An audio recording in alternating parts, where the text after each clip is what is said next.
avocat nanga Yesu yoleyo ndelakanga ofana pembeni ya papa okata makambo nanga.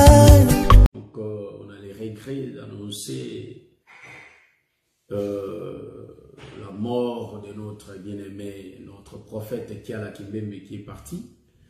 Et vraiment, on est en train de faire le live, mais on est tellement touché pour son départ là. Vraiment, on a perdu vraiment un monument, une bibliothèque qui est partie. Et il y a beaucoup de choses, donc on n'a pas encore commencé. Il y a beaucoup de choses, quand on voyait les autres hommes de Dieu ici, tels qu'en Europe, d'autres en Afrique et tout partout, quand ils expliquaient, ils parlaient sur le 7 sceaux, ils parlaient sur le 7 églises d'Asie mineure, ils parlaient sur le 7 trompettes, vous voyez, le 70 semaines de Daniel. On suivait ces choses et on croyait que ce sont eux qui parlaient. Mais en réalité, ils ruminaient les prophètes Kiala, voyez-vous. Donc, ils étaient des ruminants, ils ruminaient les prophètes Kiala. Donc, quelque part, on croyait, ah, il a la connaissance. Non, c'est Kiala qui parle en lui. Voyez-vous. Donc, le Seigneur a fait la grâce que l'homme puisse ruminer et puis parler. Donc, que le Seigneur soutienne sa famille, on va soutenir sa famille. Vraiment, c'est un homme de Dieu qui est parti. Donc, nous avons des larmes aussi parce que notre frère vient de se séparer de nous. Voyez? Donc, rapidement, nous allons prier. Aujourd'hui, on va faire notre 6e partie sur Jacob, le créateur des 12 tribus d'Israël. Mais on est dans la chambre, une chambre qui montre, qui explique le mouvement de Tamar. On est dans cette chambre. Et quand on va sortir de la chambre, on va prendre maintenant Jacob et ses 12 fils pour continuer notre enseignement. Cela veut dire qu'on va prendre un peu longtemps ici, mais en réalité, on finira toujours.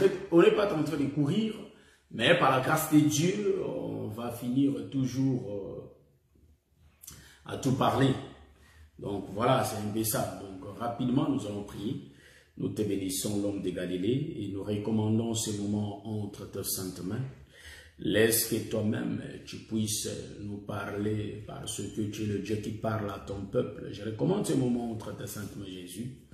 Explique-nous les choses cachées parce que tu es le Dieu qui explique, Éternel, la profondeur de ces choses. Dans les noms puissants de Jésus, on a ainsi prié. Amen. Oui, je salue mon bien-aimé Peter Moukoua. Que le Seigneur te bénisse. Voilà, bien aimé, partagez la vidéo. Donc, nous allons commencer, nous allons faire notre lecture. Je suis dans le livre de Genèse, chapitre 38, le verset. Je crois, je vais commencer au verset 27. Nous lisons, nous dit, Seigneur, quand elle fit au moment d'accoucher, voici, il y avait 2 jumeaux dans son ventre.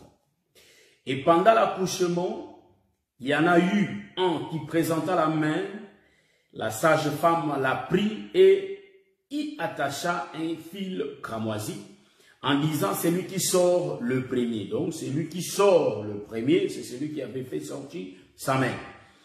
Mais il retira la main et son frère sortit. Alors la sage-femme dit, quelle brèche tu as faite?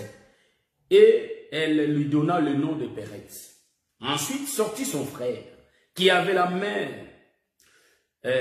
la main le fil cramoisi, et on lui donna le nom de Zérak, qui signifie le soleil levant. Ouais. Donc, ça, c'était notre lecture. Je crois que la fois dernière, on avait expliqué ces choses. Ouais. Donc, on avait expliqué ces choses la fois dernière.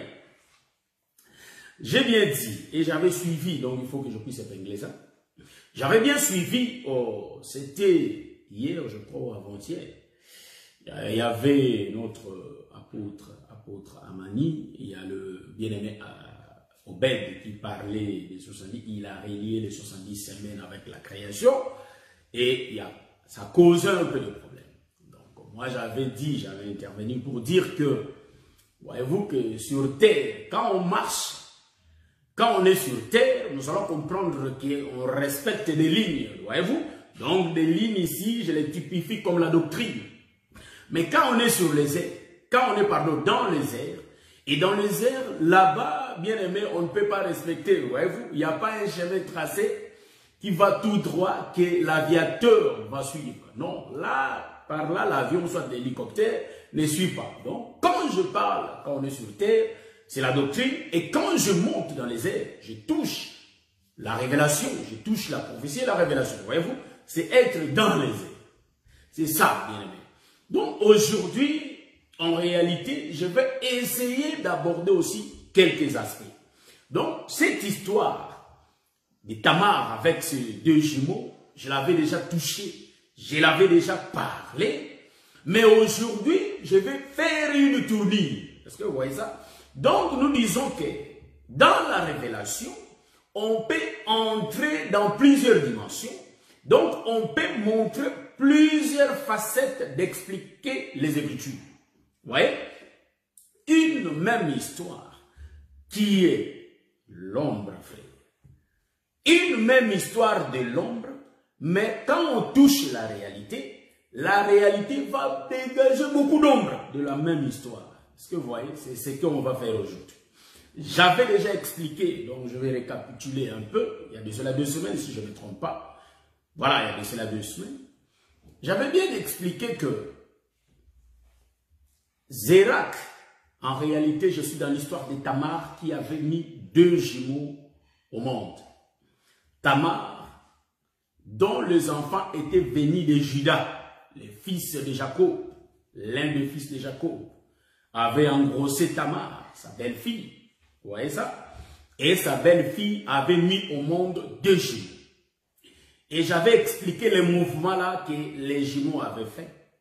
C'est-à-dire, les jumeaux avaient fait 2 mouvements prophétiques. Donc, il y avait Zérak qui avait fait sortir sa main. Et quand la sage femme avait vu sa main sortir, la sage femme avait mis, c'est-à-dire, elle a mis les fils cramoisis dans la main de l'enfant. Sur la main de l'enfant, il a attaché, sur la main de l'enfant, un fil cramoisi. Vous voyez ça? Et la sage femme avait dit certainement, celui-ci sortira le premier. Voyez-vous ça? Mais en réalité, quand le premier enfant était né, c'était bien Péret. Oh, Péret, en réalité, c'est lui qui était sorti le premier. Mais on a remarqué que la main de Zérak était, c'est-à-dire avait précédé la sortie de Zérak. Vous voyez ça? J'avais expliqué ça, j'avais touché comme les hommes de Dieu, comme le serviteur, comme le prophète. Donc la main de Zérak, c'était comme Jean-Baptiste qui avait précédé Jésus-Christ. Voyez-vous ça? J'avais dit que la main de Zérak, c'était bien le prophète qui parlait. Pourquoi l'attachement du fil cramoisi? Parce que le prophète, en réalité, il annonçait l'œuvre de la croix. Il parlait de Jésus. C'est pourquoi Jésus, dans le livre de Jean, chapitre 5, le verset 39, quand il vient, il a vu qu'il y a les pharisiens qui sondaient les Écritures. Salut mon bien-aimé fils d'Aaron, que le Seigneur vous bénisse.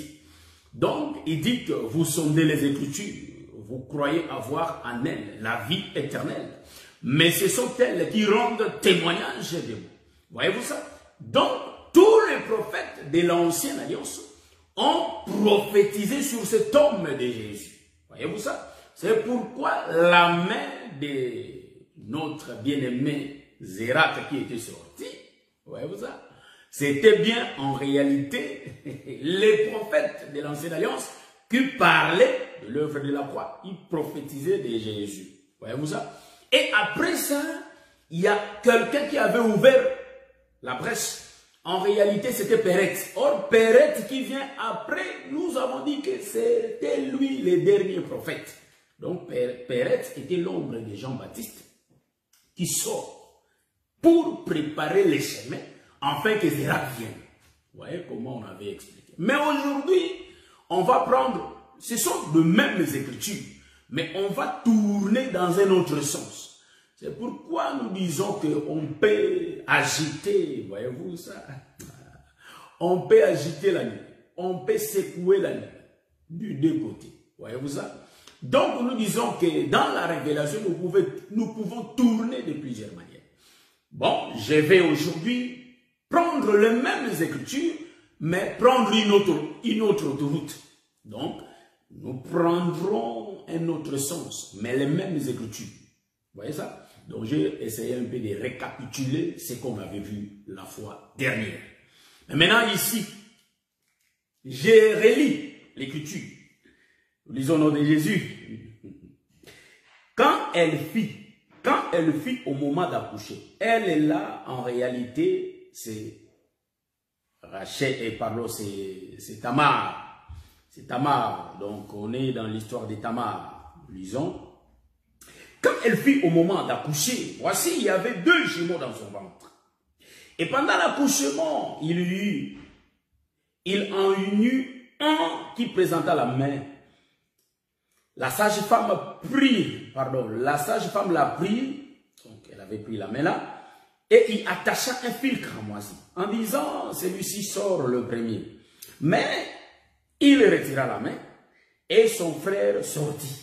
Alors la sage-femme dit, quelle brèche tu as faite? Et elle lui donna le nom de Pérez. Ensuite, sortit son frère, qui avait à la main le fil cramoisi, et on lui donna le nom de Zérak, qui signifie le soleil levant. Voilà. Donc, nous avons lu l'écriture. Maintenant, on va expliquer ce qu'on avait lu. Inviter le peuple s'il y a moyen. Vous voyez, vous allez m'excuser. Maintenant, on va en donner l'explication. En suivant aussi les bien-aimés, en réalité, Obed, j'avais dit que je vais essayer un peu de parler de ça aujourd'hui. Remarquez, ici, Tamar était la belle fille, voyez-vous, la belle fille de Juda. Maintenant, Tamar, en réalité, était mariée avec Er. Après la mort d'Er, il y a le petit frère qui était venu et le troisième. Voyez-vous, ils étaient au nombre de 3. Mais en réalité, le plus petit n'a pas pu prendre sa belle-sœur. Vous voyez? Pourquoi? Parce que Juda n'a pas donné le petit frère de Er à sa belle-sœur. Voyez-vous? C'est pourquoi nous disons que, est-ce que vous voyez que dans les Écritures, une femme plus âgée peut prendre aussi un homme moins âgé qu'elle. Donc, c'est dans cette écriture. Est-ce que vous voyez ça? Donc, ce n'est pas un péché. Si nous voyons un couple, et dans ce couple, nous voyons que l'homme est moins âgé que la femme. Donc, ce n'est pas un péché. Voyez ici. Donc, en réalité, nous voyons notre sœur Tamar espérer que le petit frère de son mari va la prendre. Est-ce que vous voyez ça? Maintenant, le père n'a pas donné. Son dernier fils à Tamar. Donc, nous expliquons ça par rapport aux Écritures. Si nous regardons le mouvement prophétique, nous voyons tous ces mouvements étaient prophétiques. Ouais. Donc, nous comprenons que et tous les frères et tous ses frères, ils n'ont pas pu engrosser Tamar. Donc, nous remarquons que et ses frères sont l'ombre des eunuques. Est-ce que vous voyez ça? C'est l'ombre des eunuques. Voyez? Donc nous comprenons que elle et tous ses frères, l'ombre des prophètes du matin, qui ont amené la loi à Tamar, mais en réalité, qui n'ont pas pu donner la semence à Tamar. Est-ce que vous voyez ça? C'est pourquoi quand nous regardons dans les Écritures, donc nous voyons que tous les prophètes de l'Ancienne Alliance ont parlé en parabole. Donc tout le monde a parlé en parabole en regardant Juda. Est-ce que vous voyez ça? Il regardait Juda, le principal prophète. Est-ce que vous voyez ça? Donc Juda ici, c'est l'ombre du Père. En d'autres termes, c'est l'ombre de Moïse. Pourquoi? Parce que j'ai l'écriture. Quand Moïse était parti pour aller délivrer Israël en Égypte, et vous allez remarquer, Dieu avait dit que moi-même je suis parti, donc je suis descendu pour vous délivrer. Donc ici, quand nous voyons Judas, il peut prendre l'ombre de Moïse, tout comme il peut prendre aussi l'ombre du Père. Maintenant, je prends la portion que Judas, c'est l'ombre de Moïse ici. Remarquez, quand je prends la position que Judas lui-même l'ombre de Moïse, nous voyons que Judas, au commencement, lui-même n'a pas couché avec Tamar. Est-ce que vous voyez ça? Parce que, pourquoi? Parce que il y a Er qui avait Tamar comme femme. Est-ce que vous voyez ça? Donc nous voyons que par rapport à l'écriture de Jérémie chapitre 7, le verset 25, dès le matin, le Seigneur avait envoyé, donc je prends ça, je prends l'écriture là, je prends Jérémie chapitre 7, vous voyez ça? Jérémie chapitre 7, je prends rapidement l'écriture, je prends le verset 25. Depuis les jours où vos pères sont sortis du pays d'Égypte, jusqu'à ces jours, je vous ai envoyé tous mes serviteurs, les prophètes, je les ai envoyés chaque jour dès le matin. Donc, le serviteur, le prophète, c'est en pluriel. Est-ce que vous voyez ça? Donc, ici, nous voyons, c'est lui qui envoie tous ses serviteurs, le prophète. En réalité, c'était lui-même. Est-ce que vous voyez ça? C'était lui-même, Judas, qui avait envoyé ses serviteurs, le prophète.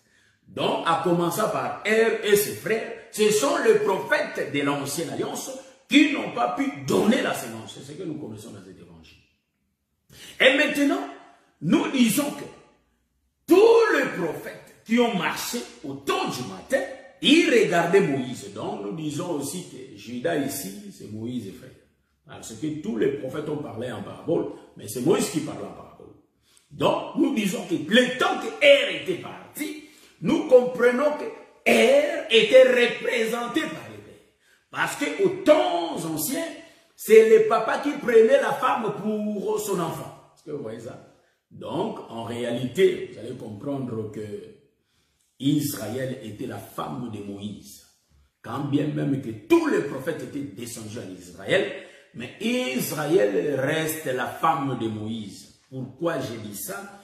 Parce que l'Écriture dit que Moïse était roi en Israël. Donc, nous voyons que le roi, c'est l'homme, et tout le pays, c'est la femme. Est-ce que vous voyez ça? Donc, nous comprenons que Moïse, c'est lui qui conduisait le peuple. Et maintenant, le temps que Tamar ne concevait pas, Tamar était l'ombre d'Israël. Est-ce que vous voyez ça? Qui n'a pas pu donner en réalité des fruits. C'est pourquoi quand Jean-Baptiste était venu, il a dit, qui vous a montré à fuir la colère à venir? Après avoir le baptisé, Jean leur disait, produisez des fruits dignes de repentance. Voyez-vous? Donc nous comprenons que Israël ne produisait pas de fruits. Voyez-vous ça? Parce qu'Israël c'est un arbre. Vous voyez ça? Donc, en réalité, ici, nous allons voir que le père Tamar, pardon, Judas qui est le père ici, parce que le père c'est Judas qui est le père, nous voyons que même lui-même, au temps où ses enfants partaient avec la sœur Tamar, en réalité, il n'y avait pas de fruits. Voyez-vous ça? Parce qu'ils avaient l'enseignement de Judas. Donc, l'enseignement de Judas le matin, c'était la loi. Est-ce que vous voyez ça? Ici, je suis en train de mélanger Moïse et Dieu, et le Père. Est-ce que vous voyez ça? Parce que je me suis tenu dans l'écriture là où Moïse était descendu pour sortir les enfants d'Israël. Mais l'Éternel dit que je suis descendu moi-même en Égypte pour vous sauver. Est-ce que vous voyez ça? Mais nous avons vu que c'est Moïse qui était descendu. Donc Moïse est égal à Père, est égal au Père. Donc Moïse et Dieu sont un. Est-ce que vous voyez ici? C'est pourquoi Jésus va dire que moi et le Père nous sommes un. Donc le prophète et son envoyé sont un. Parce que le prophète est là pour répéter les paroles de son envoyé. Nous allons progresser, après nous allons faire une virgule. Oui, parce que nous aimons des virgules. Regardez ici. Donc nous comprenons que tous les temps, en réalité, Tamar n'a pas produit. Donc, Tamar, l'ombre d'Israël. Mais qu'est-ce que nous allons remarquer? Nous allons remarquer que tous les prophètes sont partis. Et maintenant, il faut que le temps change. Comprenez? Tamar va faire un déplacement. Nous comprenons que Tamar qui se déplace pour aller se placer sur le chemin, Tamar est l'ombre des nations. Voyez-vous ça? Le peuple change de couleur. Tamar devient l'ombre des nations. Maintenant, le père connaissant que tous les prophètes sont des eunuques qui n'ont pas de sémence, le père va venir lui-même. Est-ce que vous remarquez ça? Le père va descendre lui-même. Or, le père qui descend, je suis dans la révélation de ces choses, frère. Est-ce que vous remarquez ça? Je vois Tamar, je vois Judas, je vois ses enfants, mais je suis en train de voir le Seigneur Jésus-Christ. Moi, je regarde les mouvements de Jésus pour parler. Est-ce que vous voyez ça? Pourquoi vous allez dire que non, mais tu n'as pas expliqué qu'il avait donné... Non, parce que ce n'est pas ça notre autoroute. Nous roulons vers l'Espagne, frère. Nous ne montons pas vers Pologne. Non, nous on descend vers l'Espagne. Est-ce que vous voyez ça? Il faut me suivre avec l'autoroute. Hein? Ça dit, quand vous me suivez, il faut regarder l'autoroute que je suis en train de marcher. Je suis en train de rouler avec. Remarquez, le Père va descendre lui-même. Et quand le Père va descendre lui-même, là les choses vont changer. Et nous allons remarquer que Tamar va devenir enceinte. Donc, nous comprenons que le Père qui va engrosser, c'est le Père qui a la sémence. Or, le Père Judas, c'est lui le roi qui détient la sémence. Et tous ses enfants étaient seulement que des eunuques. Est-ce que vous voyez ça? Donc, nous disons que tous les prophètes de l'Ancienne Alliance sont les enfants de Dieu. Est-ce que vous remarquez? Sont les fils de Dieu. Hein? Pour voir ça, vous allez comprendre que Adam a été créé à l'image de Dieu, dit l'Écriture. Créons l'homme à notre image et à notre ressemblance. Vous voyez? Et Dieu créa l'homme. L'homme là, c'était Adam. Mais le frère Luc nous dit que Adam était fils de Dieu. Donc nous remarquons que Adam était créé à l'image de Dieu. Mais le frère Luc nous montre que c'était le fils. Donc Adam était un prophète. Est-ce que vous voyez ça?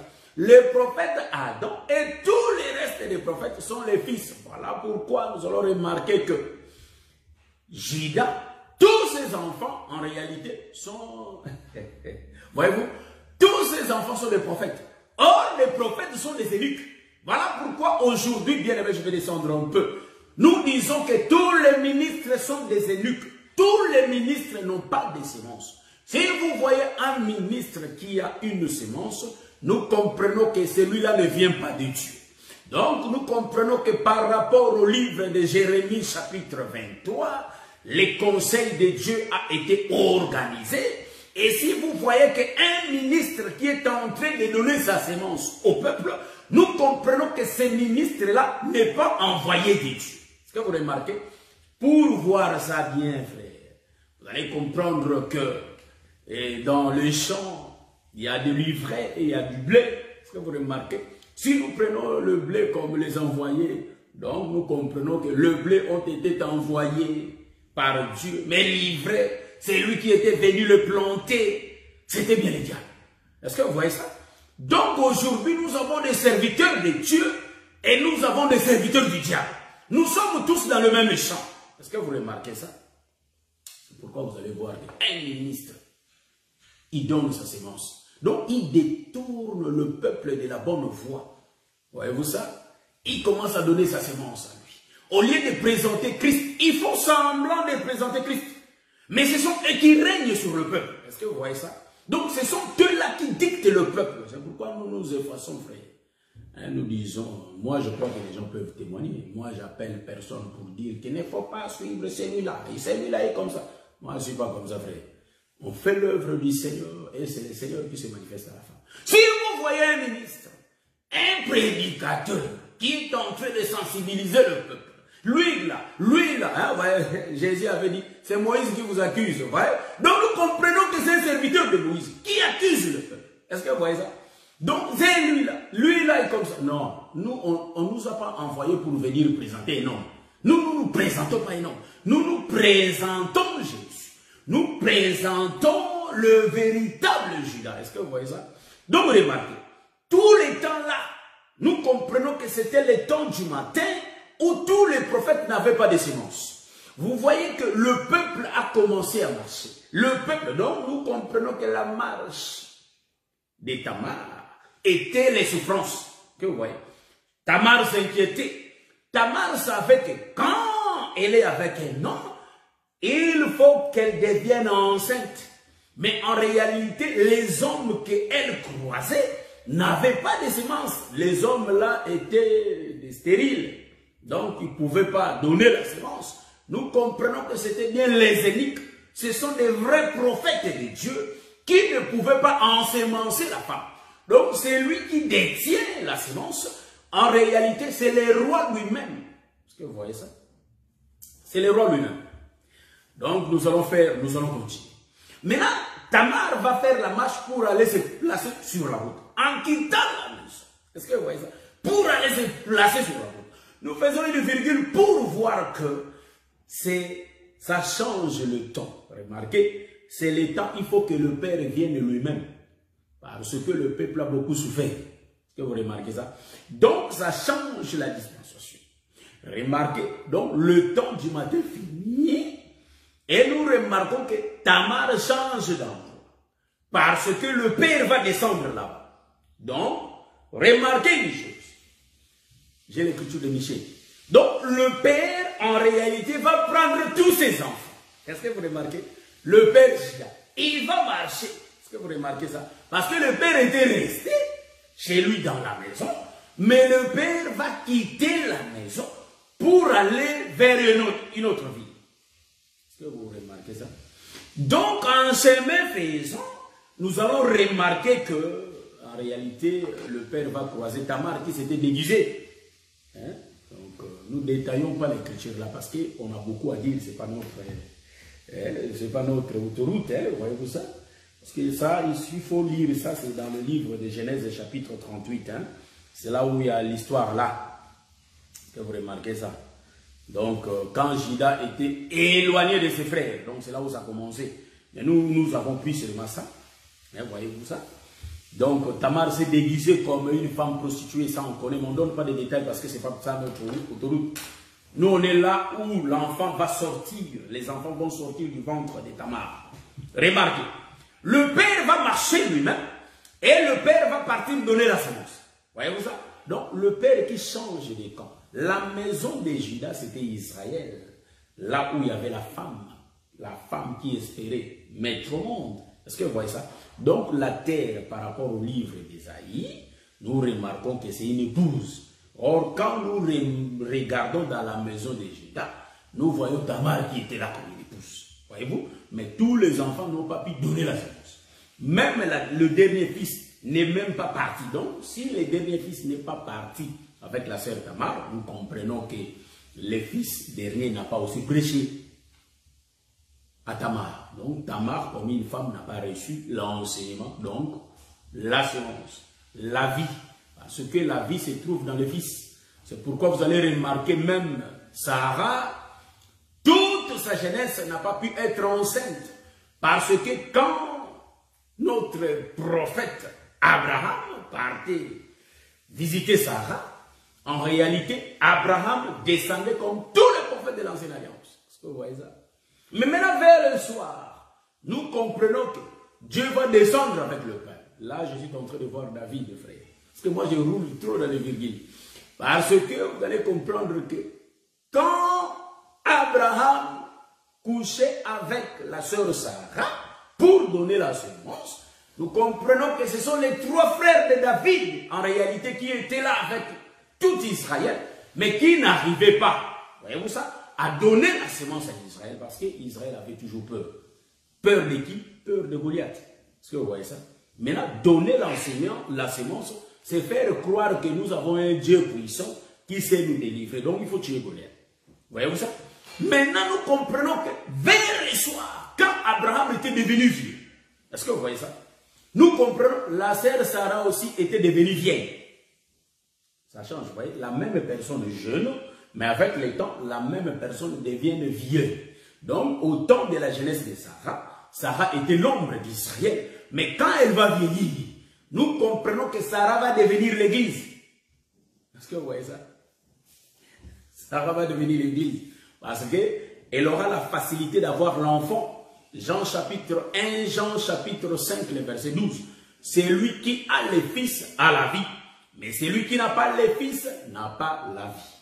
Donc, c'est là où nous sommes en train d'expliquer. Voyez-vous? Donc, Abraham, quand il est jeune, il est tous les prophètes de l'Ancienne Alliance. Mais quand il va vieillir, nous comprenons que la vieillesse d'Abraham, c'est Jésus qui vient au temps d'histoire. Donc, Jésus qui vient au temps d'histoire, c'est Dieu lui-même, mais qui est devenu vieux. C'est pourquoi il n'était pas trop colérique. Voyez-vous? Voilà, le vieux ne s'enfle pas trop en colère. Voyez-vous ça? Parce que c'est un vieillard. Il a les pardons à lui. Remarquez, nous sommes en train de descendre. Je vais faire une virgule. Quand Tamar est en cours de route, elle devient l'église. Et le père lui-même va descendre. Parce que le père, c'est le roi. Est-ce que vous voyez ça? Le père descend le soir. Quand il va descendre le soir, il va ensemencer la sœur Tamar. C'est là où nous faisons notre point virgule. Est-ce que vous voyez que le Seigneur vous bénisse? Je vais tourner. Maintenant, la sœur Tamar devient enceinte. C'est là où nous allons expliquer aujourd'hui. Je suis maintenant là. La sœur Tamar est maintenant enceinte. Voilà, nous commençons notre enseignement d'aujourd'hui. Maintenant, nous commençons ici. La sœur Tamar enceinte. Mais dans son ventre, il y avait 2 jumeaux. Donc, il y avait 2 enfants. Il y a un qui s'appelait Péret et il y a le second qui s'appelait Zérak. Vous voyez ça? Et maintenant, les 2 enfants-là, dans le ventre de Tamar, nous disons que ce sont les 2 peuples. Pourquoi je l'ai dit? Je suis en train de regarder la sœur Rebecca, qui était aussi enceinte de notre patriarche Isaac. Est-ce que vous voyez ça? Je suis dans le livre de Genèse chapitre 25. Le verset, je crois, 25, quand la sœur Rebecca avait consulté l'Éternel. Le Seigneur lui dit, il y a 2 peuples dans ton ventre. Nous comprenons que les 2 jumeaux, ce sont 2 peuples. C'est là où je vais entrer pour dire que Zérak et Péret, ce sont 2 peuples dans le ventre de Tamar. Vous voyez? Donc ça, je prends l'écriture là. Genèse chapitre 25. Donc, je vais prendre l'écriture, je cherche le verset. Je lis le verset 23. L'écriture dit ceci. Et l'Éternel lui dit, 2 nations sont dans ton ventre, et 2 peuples se sépareront au sortir de tes entrailles. Vous voyez, c'est l'écriture que j'avais besoin. Vous voyez, j'ai lu la partie A.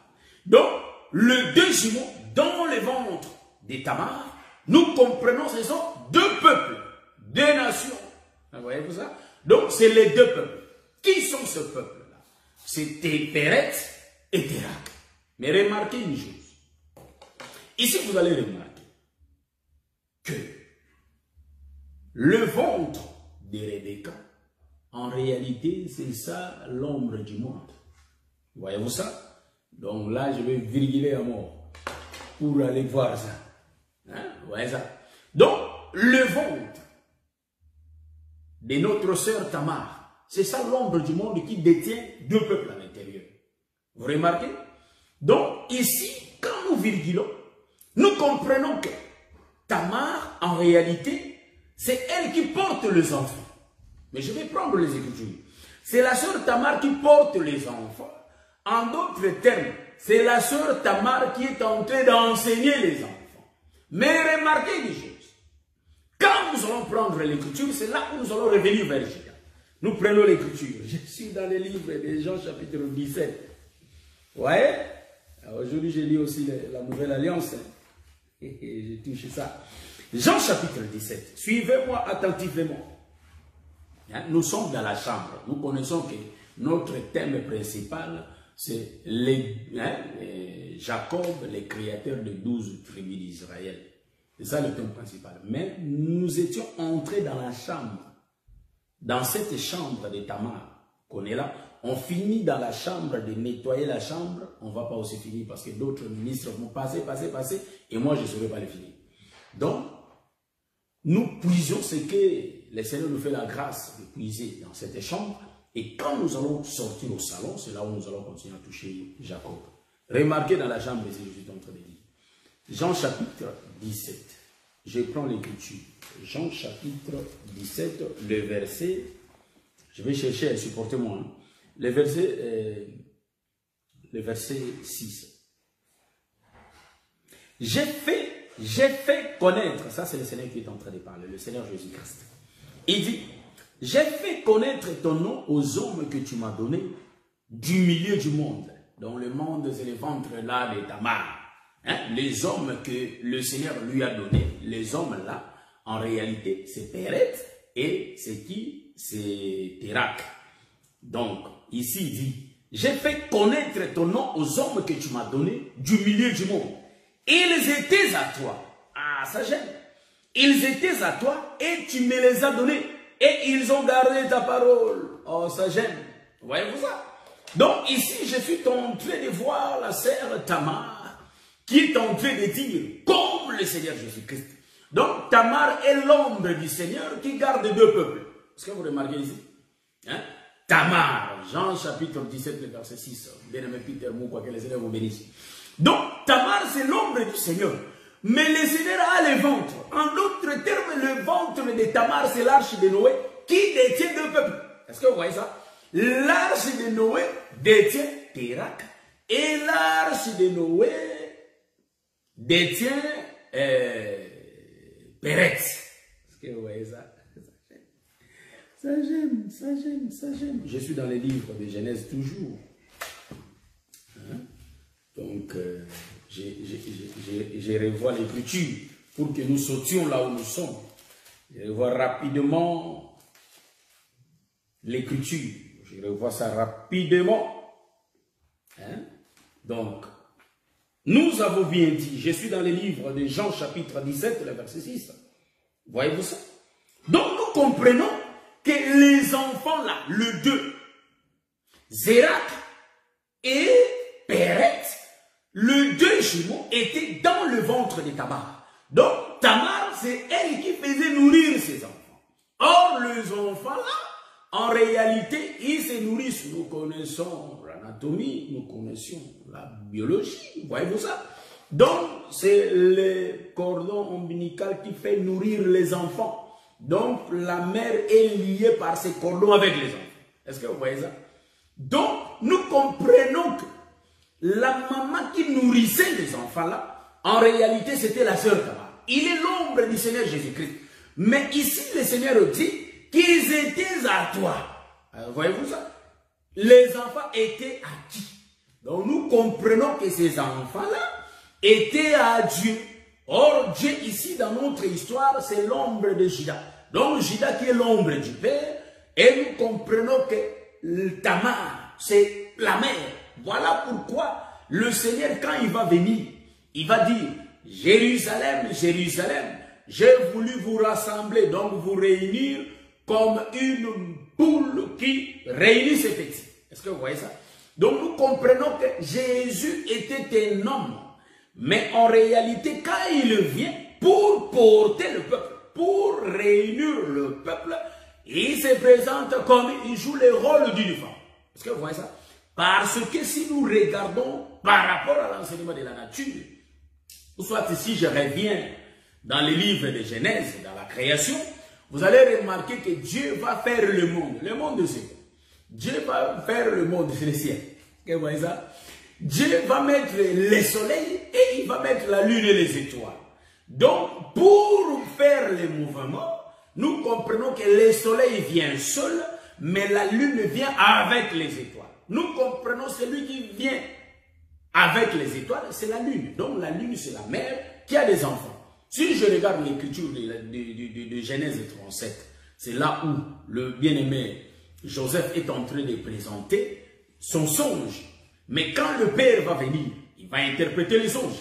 Le père va dire que, donc tu veux me dire que moi et ta mère et tes frères, voyez-vous? Donc nous comprenons que la lune c'est les enfants, si nous prenons la famille de Jacob, la lune c'est les enfants, pardon, la lune c'est la femme, la mère, et le soleil c'est les pères, les étoiles c'est les enfants. Est-ce que vous voyez ça? Ça règne, donc si nous prenons la lune et les étoiles, règne la nuit. Est-ce que vous voyez ça? La nuit, nous comprenons que c'est la lune qui garde la grande lumière. Est-ce que vous voyez ça? On nous a toujours expliqué, le soleil règne seul, c'est le Seigneur Jésus-Christ. Et la lune, c'est Moïse qui règne avec les étoiles. Ça, c'est pas ça l'autoroute d'aujourd'hui. C'est ce que j'aime. La grâce que le Seigneur nous a faite. Est-ce que vous voyez ça?